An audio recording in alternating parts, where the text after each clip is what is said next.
This is going to be just a simple demonstration to show you how to measure and add and subtract fractions. Now this first part is simply measuring. We're going to cover the basics down to 1/16 of an inch. So if I simply draw a very simple ruler and I just put a line there and label it as 1, it's pretty obvious that that's 1 inch. And most people can get that and the 1/2 inch, the longest line here, so that's 1/2. So it's not how many lines are in the middle of the inch, it's how many sections I'm dividing it up into. That determines what that line is. That divided it in half. Now if I draw some lines to divide those again, I now have 1, 2, 3, 4 even sections in the inch, and now these are considered fourths. That is a fourth, and this would also be a fourth. Now the top numbers is determined by how many there are. This is the first one. This is the second one, and this is the third one. So simply with this 1/2 inch one, you know that you can reduce 2/4 down to 1/2. 2 divided by 2 is 1, 4 divided by 2 is 2, 1/2. It's the same thing.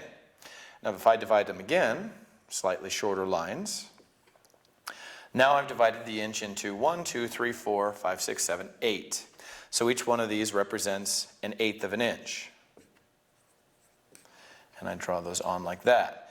And again, the top number is determined by how many there are. This is the first one, 1/8. This one is 1, and remember, I have to include all the others too as eighths.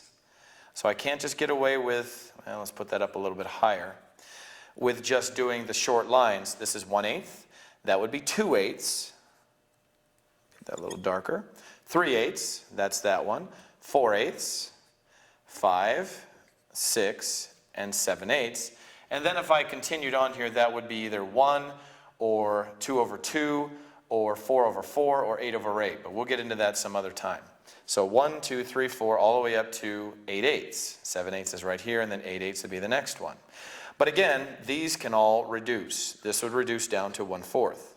This one would reduce down to 1/2, and that one down to 3/4. So the last one, and I don't go any further than this, is 16ths. So if I divide those again, the shortest lines.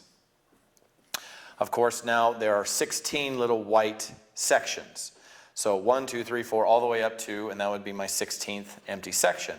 So now we have 16ths, that's 1/16, 2/16, 3/16, 4/16, 5/16, and so forth. 7/16, 9/16, 11, and so forth, all the way up to 15/16 is that one right there. So I know it gets a little bit confusing with all these numbers, but let me show you 2 methods to read a tape measure. So if we get rid of all of those little lines there, those measurements, there's 2 real ways to do it. The easiest way takes a little bit longer, but it's the easiest way. It's called the 16th method. Now the 16th method means everything you're going to do is in 16ths of an inch. So if I tell you to find 1/4 of an inch, we need to convert that to 16ths. So if I erase that, 4 times some number gives me 16. 4 times 4, I get 16. But whatever I do to the bottom, I have to do to the top. And times that by 4 as well. 1 times 4 gives me 4/16. Do you agree that 4/16 is 1/4 of an inch? It just, I've now not unreduced it. I've now made it reducible.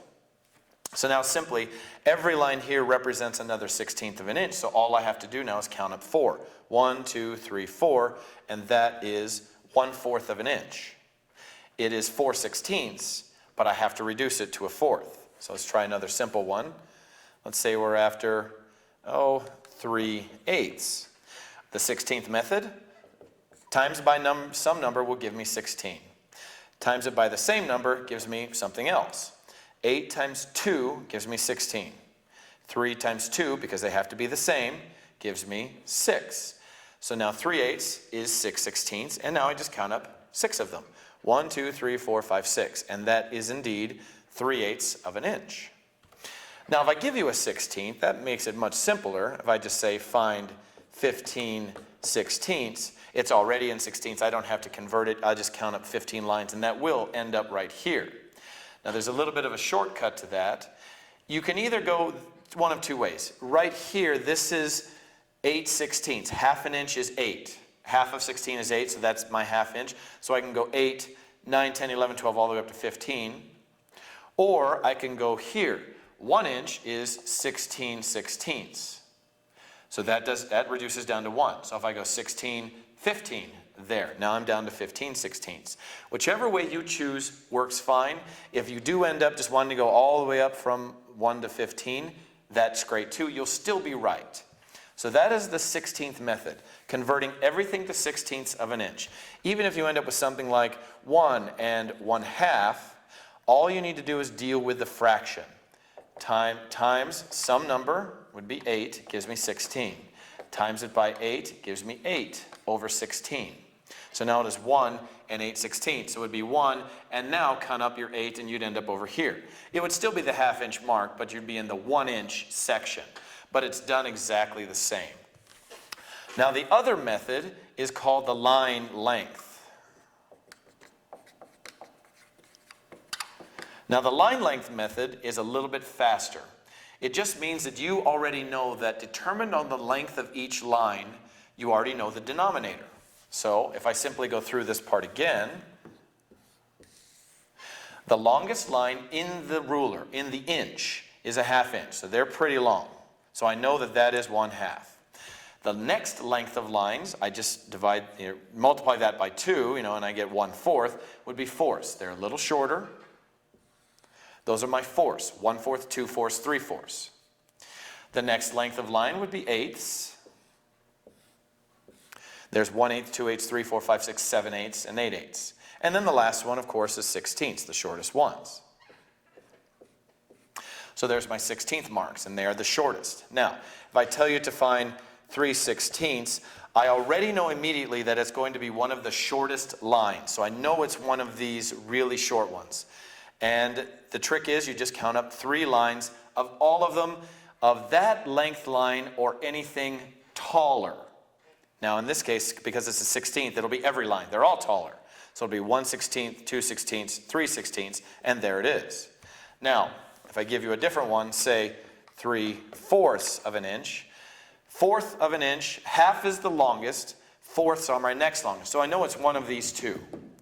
Now some people will say 1, 2, 3/4, and they'll end up somewhere in this area. But what you have to do is realize that it's only the length of line and anything taller. So here's my fourths and anything taller. 1, 2, 3, and there's my 3/4 right there. So it is the length of line that you just simply have to memorize, and anything taller than that. All right, let's try some eighths.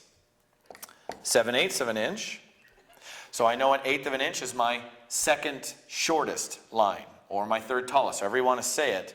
It's these lines right here. They're 1/8 of an inch. So it's these lines plus anything taller. 1, 2, 3, 4, 5, 6, 7. 1/8 of an inch is right there. Now we already did 16ths, and that's simple because it's the 16th method, which we already talked about.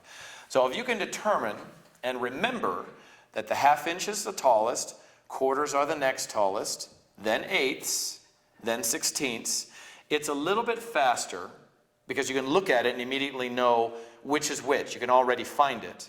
Or if I say, what is this measurement?